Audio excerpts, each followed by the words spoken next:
Target with PS Parihar channel में आपका स्वागत। और आज की इस वीडियो में तीन सूचना है। एक तो है यूपी ट्रिपल एससी की, एक है उत्तर प्रदेश लोक सेवा आयोग की और दूसरी एलटी ग्रेड शिक्षक भर्ती की है। ये भी उत्तर प्रदेश लोक सेवा आयोग की ही सूचना है। तो वीडियो को पूरा देखें, लाइक कर दें, शेयर कर दें और जिन छात्रों ने चैनल को अभी भी सब्सक्राइब ना किया हो तो जल्दी से सब्सक्राइब कर लें ताकि आप लोगों को इसी प्रकार की ऑथेंटिक अपडेट्स सबसे पहले मिलती रहे। देखिए, वीडियो शुरू करने से पहले मैं आप लोगों को एक वीडियो दिखाना चाहता हूं और ये वीडियो की डेट है, मैं दिखाता हूं अभी आपको यहाँ पर क्लिक करके। ये वीडियो मैंने डाला था 25 सितंबर को। 25 सितंबर को 30,000 लोगों के आसपास विद्यार्थियों ने इसको देखा था और इसको आप लोग देखिएगा लगभग 5 मिनट बाद। ये देखिए, हम टाइमिंग भी लिखी हुई है और इसमें मैंने क्या बोला था आप लोगों को, एक सेकेंड अब देखिए यहाँ कि सर इसकी जो आंसर की है वो कब तक जारी होगी और इसका परिणाम कब तक जारी होगा। तो देखिए, परिणाम में तो भी देरी लगेगी। यूपी ट्रिपल एससी में कोई भी भर्ती हो, परिणाम कम से कम 3 से 4 महीने लगते हैं। जो आंसर की है वो आप लोगों को अगले हफ्ते देखने को मिल जाएगी, प्रोविजनल आंसर की। उसके बाद में फिर रिवाइज आंसर की 1-1.5 महीने बाद जारी होगी। तो अभी यहाँ वहां से ज्यादा मिलाने से बहुत ज्यादा मतलब है नहीं है। अब निश्चित तौर पर कम से कम 5 से 10 क्वेश्चन का अंतर आएगा और थोड़ा सा वेट कर लीजिए, ज्यादा नहीं, बस नेक्स्ट वीक 100% अगले सोमवार या मंगलवार को आप लोगों को आंसर की इसकी मिल जाएगी। थोड़ा सा वेट कर लीजिए, ज्यादा नेक्स्ट वीक 100% अगले सोमवार मंगलवार को आप लोगों को आंसर की इसकी मिल जाएगी। और ये आज दोपहर का वीडियो, शाम का वीडियो, जिसमें मैंने मुख्य सेविका की नोटिस के बारे में आप लोगों को जानकारी दी थी। 2-3 भर्तियों के बारे में जानकारी दी थी, एएसओ का जो विवाद है उसके बारे में जानकारी दी थी और एजीटीए वगैरह के बारे में भी जानकारी दी थी। तो इसमें मैंने आप लोगों को बताया था कि मुख्य सेविका की जो आंसर की वो जारी हो जाएगी।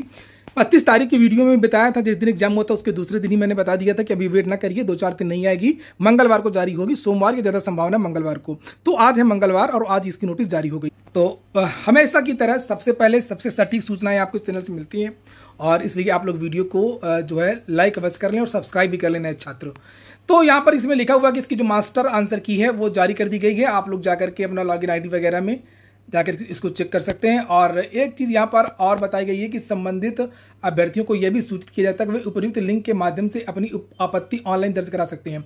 अन्य किसी माध्यम से यथा डाक प्रत्यावेदन द्वारा उत्तर कुंजी के संबंध में दी गई आपत्ति स्वीकार नहीं की जाएगी।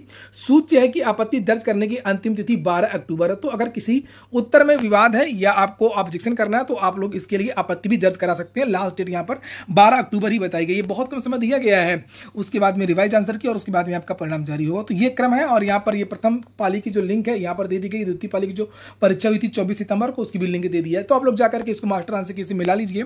और हाँ, मिलाने के बाद में आप लोग कमेंट बॉक्स में अवश्य बताएं। वैसे मैंने कट ऑफ का इसके वीडियो बनाया था, अगर आप लोगों ने देखा हो तो आप लोग जाकर के उसे देख भी सकते हैं। लगभग 35,000 के आसपास विद्यार्थियों ने इसको परीक्षा दी थी, 10,000 के आसपास छात्रों ने इसकी परीक्षा छोड़ दी थी।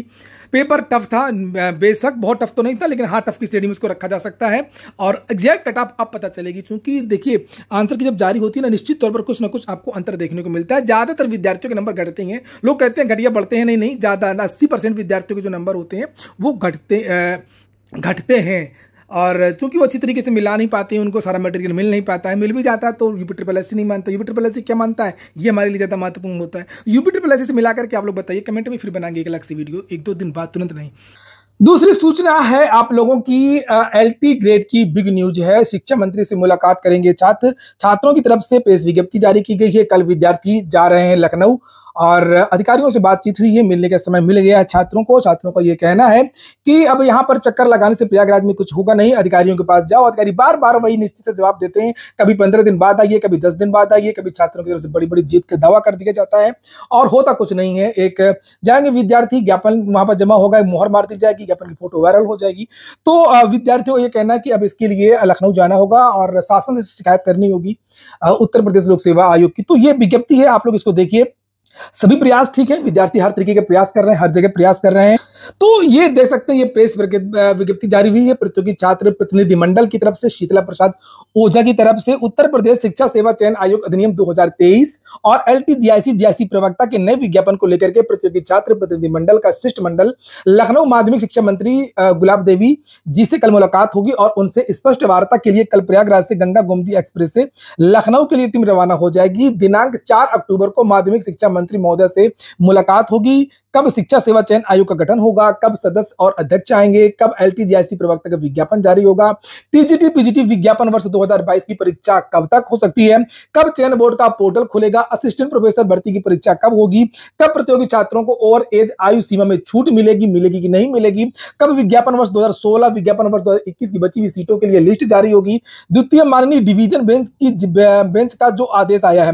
इन तमाम बिंदुओं को लेकर के कल लखनऊ के लिए टीम रवाना हो रही है, क्योंकि बेरोजगारी चरम सीमा पर है और लोकसभा चुनाव भी समय पर आ गया। बहुत बहुत धन्यवाद शीतल प्रसाद ओझा, प्रतियोगी छात्र प्रतिनिधि मंडल। तो ये भी एक प्रयास है विद्यार्थियों का, विद्यार्थी जितने प्रयास होते हैं, धरना प्रदर्शन आंदोलन ज्ञापन सारी की सारी चीजें कर रहे हैं। तो देखते हैं कल क्या होता है, क्या वार्ता होती है, क्या आश्वासन मिलता है।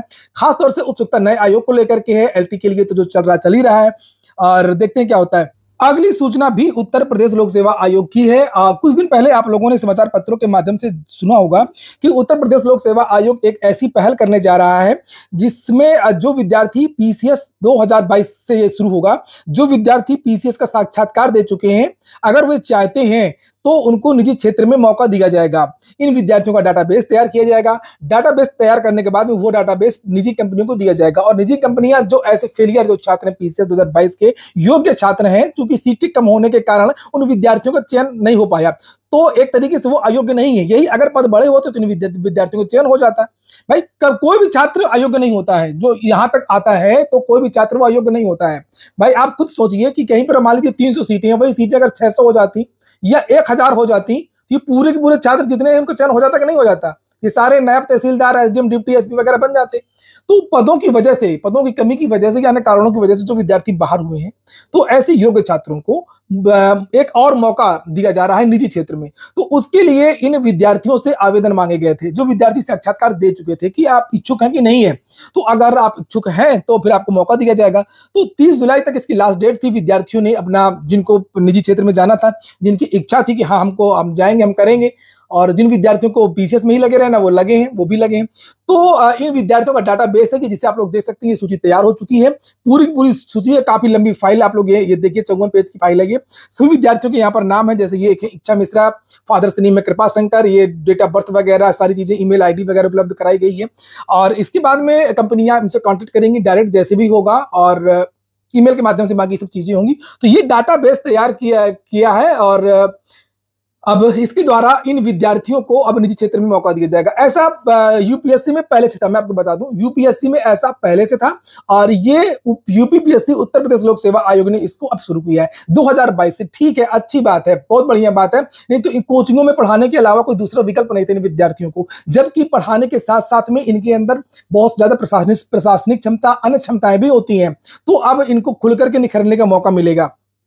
और ये सूची अगर आपको चाहिए तो मेरे टेलीग्राम पर चले जाइएगा। वहां पर मेरे टेलीग्राम चैनल पर आपको ये पूरी की पूरी जो लिस्ट है 2022 के जो छात्र हैं इंटरेस्टेड, ये जो तैयार की गई है, उनकी योग्यता वगैरह के बारे में भी जानकारी दी गई है कि कौन सा विद्यार्थी कितना योग्य है, कहाँ पे रहता है, ये सारी जो चीजें वो आपको यहाँ पर मिल जाएंगी। तो ठीक है दोस्तों, ये हो गया आज का वीडियो आपको अच्छा लगा हो, आपके काम को तो लाइक अवश्य कर दिया करें, और जिन छात्रों ने चैनल को सब्सक्राइब ना किया सब्सक्राइब कर लें। पूरा वीडियो सुनने के लिए बहुत बहुत धन्यवाद।